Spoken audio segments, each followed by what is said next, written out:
is the Adventist World Radio, KSDA, Agat, Guam.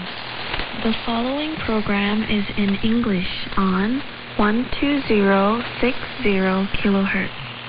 This is the Adventist World Radio, and you are listening to the Voice of Hope. For more information, please feel free to write to us. Our email address is bible@awr.org, or you could also call us on WhatsApp at +1 224 222 0777.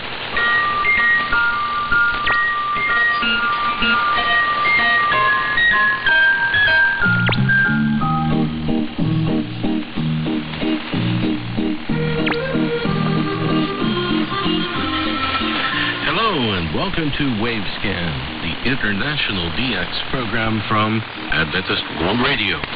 Researched and written in Indianapolis by Dr. Adrian Peterson and in Los Angeles by Ray Robinson. And produced in the studios of WRMI Shortwave in Okeechobee, Florida. I'm Jeff White. This is Wavescan edition NWS 793 for release on Sunday, May 5th, 2024. On the program today, TWR Monte Carlo. We'll continue our visit to DocuFunk in Vienna and our DX report from Japan with Yukiko Tsuji.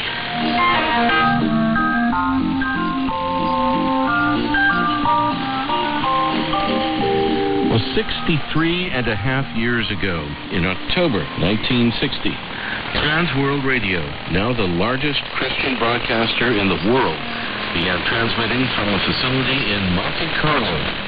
Last week, Ray Robinson in Los Angeles covered their early beginnings as the voice of Tangier in the Tangier International Zone. Now, here he is with the story of broadcasting in Monaco, and Trans World Radio, Monte Carlo in particular. Thanks, Jeff. The small independent European Principality of Monaco is a microstate located on the French Riviera, just 10 miles west of the French border with Italy. This country is listed as the second smallest in the world, with only the Vatican State being smaller. Monaco is a little more than 2 miles long east to west, and at its narrowest point it's only 200 yards wide. The total area is just 3/4 of a square mile, and almost a quarter of that total area has been recovered from the Mediterranean Sea.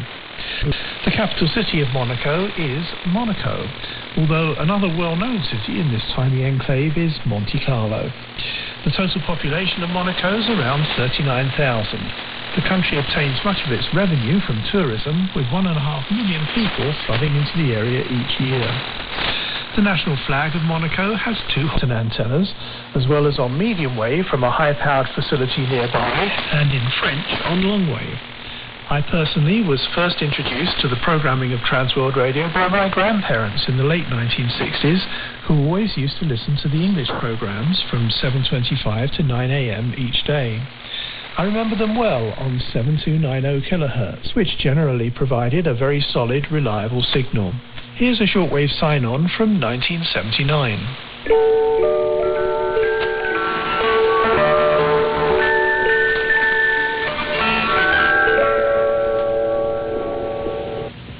This is Transworld Radio, Monte Carlo, opening transmission to Europe in the 31-meter band. The program which follows will be in English. On April 1st, 1966, TWR began leasing the 400 kilowatt medium wave transmitter of Radio Monte Carlo on 205 meters, 1466 kilohertz, for early morning and late evening programming in German, French and English. The English segment was from about 10:30 p.m. to midnight each evening. Most programming was American, but in the 1970s, some British-produced programs were added, such as the one for young people called Rendezvous, with evangelist Dick Saunders. Here's a medium wave close down from March 1971. This is Monte Carlo. We now conclude the program service of Trans World Radio. Additional English comes your way each evening on this same wavelength. Mondays at 10:15 and all other evenings at 10:30. You can also hear English programs each morning on 41 meters beginning at 7:25 British Standard Time and Central European Time. And now we wish you a pleasant good night.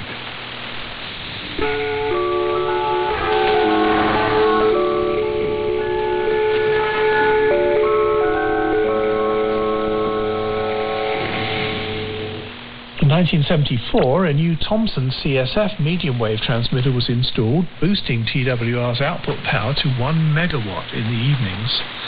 From the mid-1970s, though, the frequency became a challenge because in the UK, many BBC local radio stations started using the adjacent frequency of 206 meters, 1457 kilohertz, and the station where I lived in London did so with 50 kilowatts. Cheap portable transistor radios with only average selectivity struggled to separate the signals, and the resulting splatter on 205 wasn't something to which a casual user would listen. TWR closed their shortwave operations from Monte Carlo in 1996 after a new station had been opened in Cyprus. An evening medium wave relay from Monte Carlo continued until 2020. But since 2022, all broadcasting in Monaco has been on FM and DAB only. On two different occasions, Adventist radio programming was noted over Radio Monte Carlo. Beginning in 1957, for a year or two, the French version of The Voice of Prophecy was heard on 3 shortwave. RG. That's www.shortwave.org. Then click on Annual Meeting Info. Last week on Wavescan, we had the first part of a visit by Jonathan Marks to the headquarters of an institution called DocuFunk in Vienna, Austria, which was administered by Wolf Harent until he passed away a few years ago now. Wolf was a very important person in the DXing world and hosted the German-language DX program on Radio Austria International, Kurzwellen Panorama. Jonathan Marks, who hosted Media Network on Radio Netherlands for many years, got his start in shortwave radio by producing material for the English-language DX program on Radio Austria International. The interview with Wolf Harent that we're presenting here was conducted by Jonathan Marks during a visit to Vienna in 2009. And we begin today with Jonathan asking Wolf whose idea it was to establish DocuFunk to archive hundreds of thousands of QSL cards and other radio station documentation. It's your idea? Not really. It might be my brainchild, but things exploded. The genius out of the bottle, so to say. It started with the shoebox. We didn't anticipate 25 years ago that once this would be the largest and by far the most valid and recommended collection, archive file, research file clearinghouse of its kind. There was a time when DXing, as it was called, listening to the world on shortwave radio after World War II, where people listened for other reasons, but during the Cold War became the fashion. Every country had a radio station broadcasting in each and every language to each and every part of the world, because all the other ones also did so. And some of the radio stations, the international broadcasters, offered a couple of minutes with a radio show just saying that Mr. Jonathan Marks from the Netherlands listened to our station on 6155 with a good signal, and we thank him and play the Blue Danube Waltz just for him. Well, I made a little bit more out of that. A media magazine. I could claim that we invented the media magazine, the journalistic media magazine, because Radio Austria International was broadcasting from an independent country, from a neutral country. It was not part and parcel of the Cold War. It was not part and parcel of the one on the other side. So we had listeners in the East and the West. We had listeners in Israel and in Egypt. We had listeners in India and in Pakistan. The terrorist of the ones is the freedom fighter of the other ones. It's very, very difficult to report unless you take the media as an example. You have something happening and you just relate what the media on both sides told the people. You don't only relate it, you prove it with examples. You start to interview people and you get a huge amount of audience, great audience. And this is what we did. Trying to be as unbiased as possible. And the media show was the perfect means of being political, very political, without taking sides and without being political. And we created a huge audience of radio listeners. You wouldn't find that in CNN or whatever it is. And if you go to the next media internet cafe, you can look, but you can't listen. And radio is listening. So you can't stop the trend.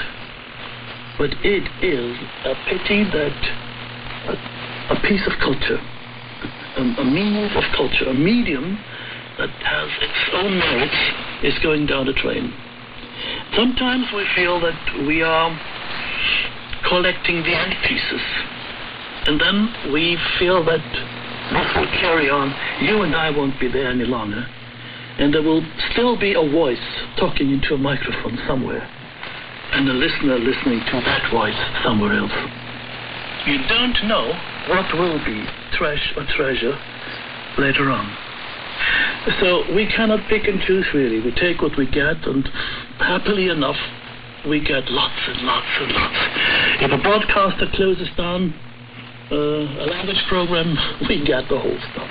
If somebody recorded tapes all his life long, 3,000, 4,000, 5,000 tapes, we get 3,000, 4,000, 5,000 tapes.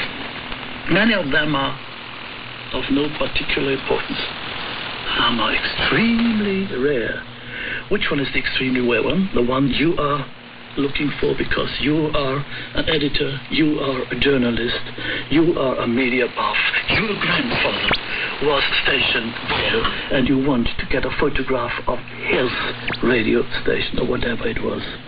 That was the late Wolf Haddett of Radio Austria International and DocuFunk speaking with Jonathan Marks on the media network Vintage Vault, which has its own webpage on the internet.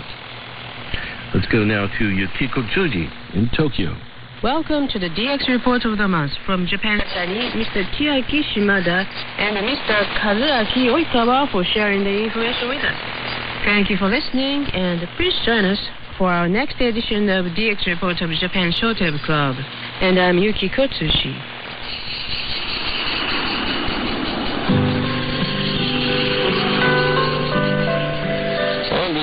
And today with music from French singer Jean-François Maurice and his song Monaco, 28 Degrees in the Shade.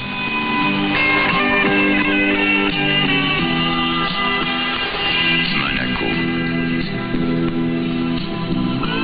28 degrés à l'ombre. Thanks for listening to Wavescan, the international DX program from Adventist World Radio. Researched and written in Indianapolis by Adrian Peterson and in Los Angeles by Ray Robinson. Next week on Wavescan, our main feature will be the Zenith radio story, Part 3. We'll also have our Philippine DX report from Henry Umahai. Wavescan is heard weekly on KSDA in Guam, AWR relays in various locations, WRMI in Florida, WWCR in Tennessee, Voice of Hope Africa in Zambia, and IRRS Italy. Send reception reports directly to the station you're listening to. Reports for KSDA and other AWR sites should go to qsl@awr.org. Other correspondence, not reception reports, can be sent to wavescan@yahoo.com.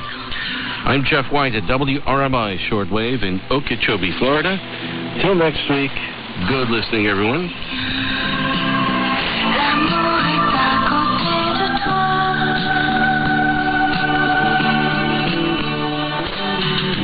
Monaco, 28 degrés à l'ombre. Tu ne dis plus un mot. J'éteins ma cigarette. Il fait encore plus chaud. Tes lèvres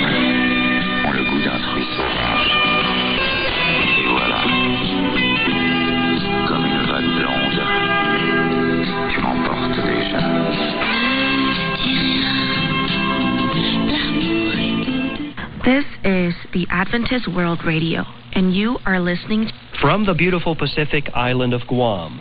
This is Adventist World Radio, the voice of hope, now concluding our educational and inspirational programs at 100,000 watts.